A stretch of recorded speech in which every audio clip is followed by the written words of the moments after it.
Hey friends, Lucas here. Just want to make a quick preface to this video to say that what you're about to see is the culmination of about 2.5 years of conversation with this person. From way back in the days of Skype and Blab and Hangouts and all that stuff, this is where we're at. I really appreciate street epistemology. I think it is really powerful, and it might have problems. And there are, a number of dissenting voices out there in the world. And maybe I should not even hold this person up as an example of one of them, but he is. And the snipes over the years on Anthony Magnabosco's tweets, on my tweets, on Pine Creek's tweets, and I think all these people have blocked him except for me. Well, joke's on me. If street epistemology has problems, or if there is something inherently unfair about it, or if there is something inherently dishonest, we should be, as a community, open to that, because I think we can all see that the technique has value. And we would want to, I believe, work to eliminate whatever its rough edges are. But do us all a favor. Simply don't bitch about street epistemology unless you are willing to be intellectually honest. So I just had to share this conversation with you. This is somebody, a Twitter friend, somebody I do consider to be a friend that I have met on Twitter and have been talking to for at least a couple of years. He absolutely hates SE. Hates it. He thinks it's he doesn't see the value in it at all, and that's fine. He can think whatever he thinks, but he keeps challenging me, other members of the community on SE, and I've just had it. I've just absolutely had it with the being nice. This is a conversation. So he starts off the DMs with, I think, this question about the idea of SE. There was some back and forth about how SE questions are like leading a witness in a court case. Of course, he's triggered by something Anthony Magnabosco said. Anthony just won't engage this dude anymore, and I probably should have done that too, but I actually like so. But I probably should have ignored it too. So I was just done with him, right? So my response was, nah, probably not. I probably don't want to discuss this with you. And he says, very much so. Socratic method is a massive foundation in the legal system, so it's more than worth discussing. I ignored it. After all our discussion, what do you believe that I'm missing about SE? Ignored it. Because honestly, I feel like I've looked into the Socratic method more than you have. I could be wrong. I'm like, oh, for God's sake, I should just leave it alone, right? So that's where you're going wrong. It's a Socratic-style dialogue. The questions as the basis of discovery. That's the end of the similarity. You're totally wrong. Claims to be a Socratic method. Style. The Socratic method is a conversation between interlocutors, all right? That's it. We're done. Then he says, don't forget the fruitful discussion we had with Doug Paget. I really liked what he said about how we stumble onto our beliefs much more than we choose them. I feel like that's a conversation worth building on. So now I decide, all right, it's pure SE time. Do you think that using stumbling as a method to come to know things, as an epistemology, is a good way to learn about what's true? I think you understand the sentiment being expressed. It's clearly poetic language. Then some diversion about this crap with Jordan Peterson.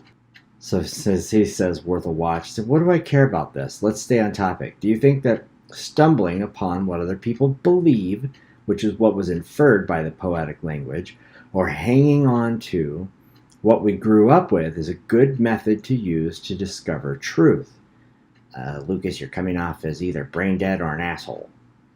Okay, let's pretend the subject is racism. That's what we're talking about. So, my community, my parents are racist. That's what I was exposed to, so it works for me too.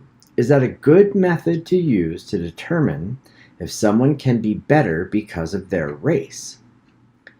That's not at all a sentiment being expressed by stumbling into our beliefs.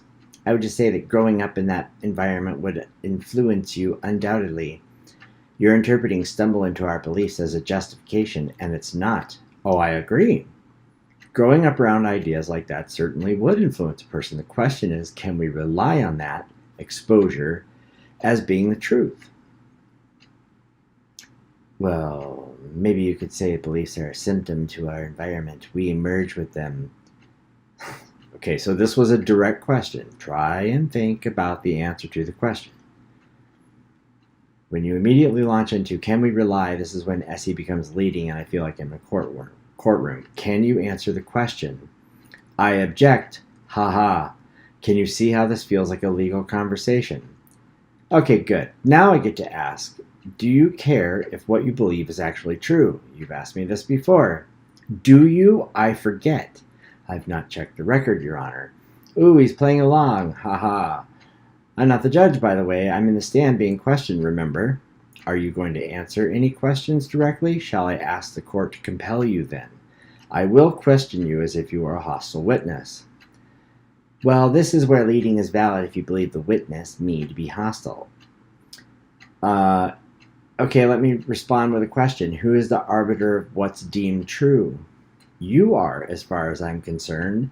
I'm not even talking about the subject. I'm talking about the method I use to become a racist. I used my community's hate of different races and what my parents taught me about other races to decide that being a racist is right. Have I used a good method?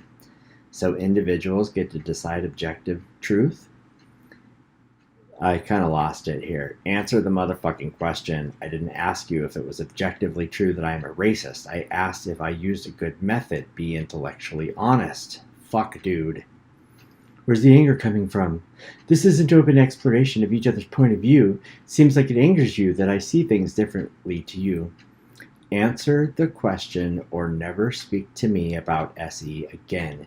You get it tonight or I'm done with this with you. I know you aren't stupid. You just don't want to see this. Neither of us are stupid. You don't see things differently. You are deflecting because you want to protect the belief that SE sucks and is dishonest and all around shitty. Be honest. Is my method good? Yes or no? Or explain what you don't understand or why the question is malformed. The word true has different applications though, doesn't it? I didn't ask you about truth, did I? No, I asked, is my method good? Answer now, please. Okay, I get that your belief that I have a vested interest in discrediting SE based on our overall interactions. But the one thing I've been totally consistent with is to say that I'm fascinated with SE and those who practice it. That's still the case. Why won't you answer the question? Because it's not an interesting conversation to me. I could play along and we could have a scripted SE dialogue, or we could just be human and chat like we have many times. I prefer the latter. And then I just kind of lost my shit at that point. Did you really just say that you're being a titty baby? I'm attempting for the 500th and final time to demonstrate what the technique is about. It's not about telling you what's true. It's not about telling you that I have a method that's good and you should do what I do. It's about laying an epistemology bare so that you can decide if you're satisfied with the chain of info and events that shape what you believe, not what I believe. If stumbling around coming to beliefs is how most of us come to know shit, it may be poetic and all, but it's not a reliable way to get to the truth. When I challenge the idea of what you mean by truth and who's the ultimate arbiter of truth, you say it's not about truth. So if I become a racist, which I'm not, gotta put it out there, for the previously stated reasons, even if it was right to be racist, it would be true to say that I came to a true belief for bad reasons. I'm happy to talk about what's true and how we can know anything, but why should I? I really do like you and I've enjoyed our conversations, but if you won't be intellectually honest enough to answer a simple and direct question, who cares what we talk about? Well, that's a bit rough to suggest that I don't want to go down your prescripted line of questioning that makes me dishonest. Again, I would ask what you mean by knowing. The way I know I am holding an iPhone and the way I know I love someone are not fundamentally the same thing. Right, sorry. Sweetness and light with you. My bad. I don't know what else to call it. You simply won't answer the question when the answer demonstrates something you don't want to acknowledge. That is the definition of intellectual dishonesty. Fine then, from your perspective of intellectually dishonest, that's yours to deal with. Oh, I think he means I am. Intellectually dishonest, and that's yours to deal with, not mine. I can't change your perspective. Here's what I'll throw into the mix. I think perhaps I'm subconsciously leaning towards emotional arguments here because I inherently know we are emotional beings. So, we have emotions, great. I grant you that. I grant that emotions can tell us when we're doing something right or wrong. They can inform our worldview, but they are but one tool in the box. They don't, and I'd venture can't, tell us what's a true fact all by themselves. When we're talking about racism, religion, Trump hate, there are facts related to those subjects that should be informing our discovery of truth. I don't see how emotion factors into any of that. Can you not see how mechanical and detached your rhetoric is? Your rhetoric is one tool. I haven't read these yet. One tool in the toolbox. We are a messy combination of logic, desire, emotion, and so on. We experience life holistically. Yeah, no. No. Some other time. Good night. Yeah, I'm just done. I'm done with the conversation. I'm just done.